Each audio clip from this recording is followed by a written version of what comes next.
Lyndall, stress is a pretty big part of everyday life. How would you really define stress and its role in our lives? Yes, I feel like I've had a career based around seeing stress and the good and the bad. And we have a phrase on the front desk called the triple O, which is where we see people coming in all the time in that overworked, overwhelmed, overscheduled feeling. And, we see stress can be really debilitating, and we see ourselves as creating an environment and resources to help people manage stress better.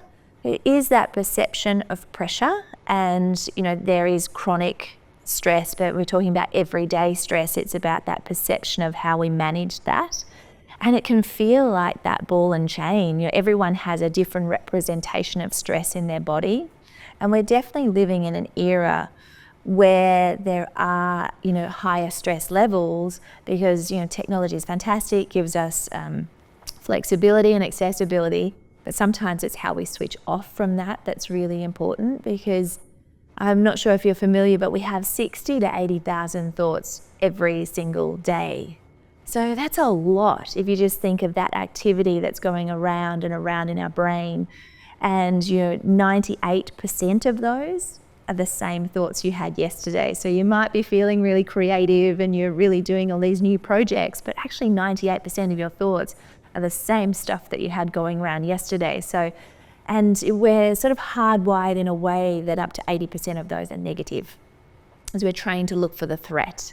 So if you know what you're working with, then you sort of know how you really do need to make some effort to create that positive or manage that stress in a better way that has an impact on your health and well-being. And Henry Ford all those years ago said, whether you think you can or you think you can't, you're right. And if you're feeling stressed and you're thinking you're stressed, you're actually hardwiring more stress into your body. So it's about how we manage our stress, because stress really impacts our health quite negatively when it's on an ongoing basis. It can age us prematurely, and it increases our heart rate, blood pressure, cholesterol. It actually shuts down the thinking part of your brain. So when you're at work and you're wanting to be really alert and make great decisions, if you're feeling stressed, you're not going to be in the best decision-making mode. It also shuts down our immune function and our digestion. So if you're going to the effort of making your beautiful green smoothie and your salmon, quinoa, kale salad for lunch, you're not going to be absorbing the vital nutrients from that food as well. And your sex drive goes out the window when you're stressed. So stress is not great for anyone. A little bit of stress every now and again can be good, like going into the cold plunge. Or imagine yourself going for a beautiful swim in the bay and sun is shining and, the water's crystal clear and sparkling and you're swimming around having a beautiful time, and then next minute something brushes past your leg and you go into complete shutdown of like, oh my God, what happens here? And that's when everything shuts down and to get your body or get yourself to safety. And, you look down and it's just a piece of seaweed. And, so often we feel like they're sharks, but actually they're just pieces of seaweed. And it's about how we take this analogy to our life and what are we treating like sharks that are really just pieces of seaweed. The guy that cuts you off in the traffic or the girl that cuts you off in the traffic, is it really a shark or is it just a piece of seaweed? Because that's going to impact your body, and that's impacting how you're aging prematurely and having an impact on your health. So we've got to look at how we manage that stress. When you go into a work meeting, is there a particular client or a situation that makes you feel stressed? It's about how we reframe this for our mind and how we can look to an alternative, because there is an alternative. And the great thing about stress is that we all have the power to manage it. And it's a trainable skill that we can all have in our own toolkit. And we can move out of there being sharks to seaweed, and your shark is when you're calling the ambulance and there's something life-threatening going on. Absolutely, that is a shark. And that's when we need to shut down everything else and focus on what we're doing. Just like when we're out having that swim and we feel like there's a shark, perhaps it's not, And there's just these ways that we can manage stress better, because the opposite of a stress response is actually called a relaxation response. And some people think, oh yeah, that's what I have on my holidays. And yeah, it's easy to do on your holidays when there is no other pressure around. But it's how you can have that in everyday life, and how we can have that relaxation response on tap, so that when you feel like the pressure is mounting, and whether that's anxiety, whether it's, how that represents in your body is different for everyone, that you can tap into that relaxation response. Because when you're embodying the relaxation response, that's when you are making the best decision and seeing the best opportunities. That's when you're most creative. That's when you're in flow and you're generally enjoying what you're doing. So we want to be tapping into that as much as we can. So I guess that's really how stress is positioned in our life. And then it's about how do we activate the relaxation response, because it's through regular practice that you can then call on that relaxation response. And I see there sort of being 3 sort of main strategies around how you can help manage your stress. One is, are you that sort of yes person where you say yes to everything, and then afterwards you've said yes, it's like, oh, Dread. you feel heavy in the shoulders, and it's like, I actually don't have time for that, or it doesn't align with my values, or, but we're so often saying yes to everything. And if you're one of those people that you find that hard, which I think you might be because you're resonating with it. I'm being triggered here, Lyndall. I'm a yes person. Yes? So it's about how you put space between you and the decision. You never need to say yes right now. You can say, I'll get back to you.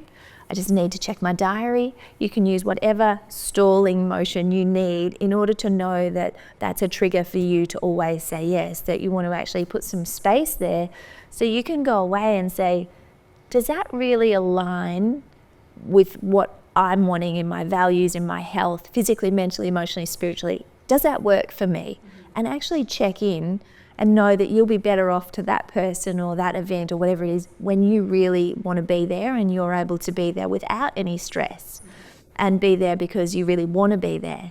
And so that's the first part, is about how do you put some boundaries in place to be doing more of what nourishes you and helps you and manages your stress levels. So if you're that yes person, next time you get asked to do something, it's about saying, I'd love to get back to you, or it might be not this time. A no is okay. So putting some space between you and the decision is a great way. The shark and seaweed is a great analogy to think of things as, is this a shark or is this just a piece of seaweed? And that sort of, just really helps you to give that quick visual in that moment.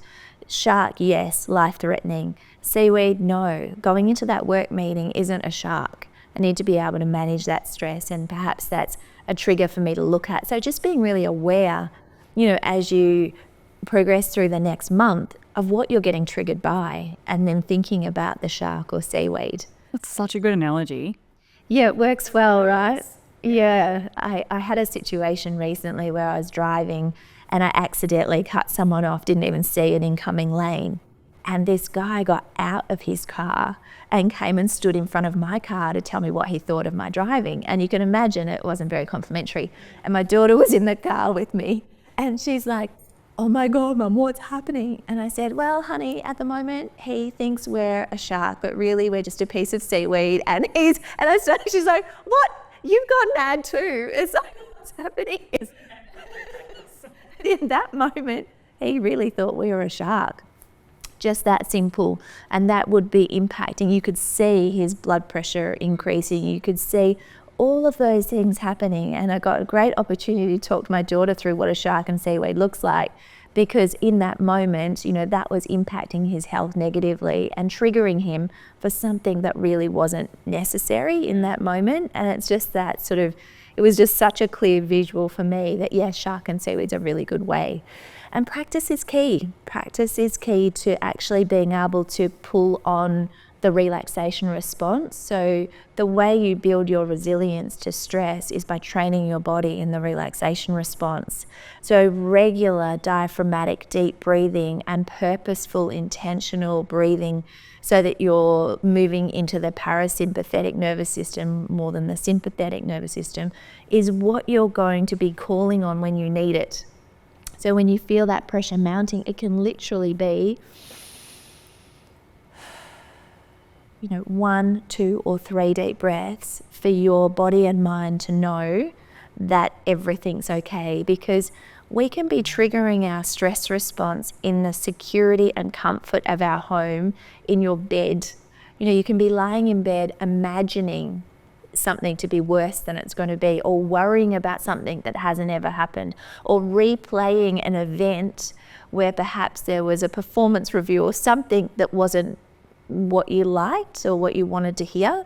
And we can be triggering our stress response while we're in our own bed, where there is no actual stress around us. You're not in danger, but it's what we're thinking that is then creating that disharmony in our bodies. So it's not the obvious guy shouting at me in the traffic. It can be as simple and as subtle as being in your own home, where there is no threat, but we're replaying things that don't add value or don't add to our health and well-being for where we want to be, because of the stories that we're believing. God, it's a lot of work.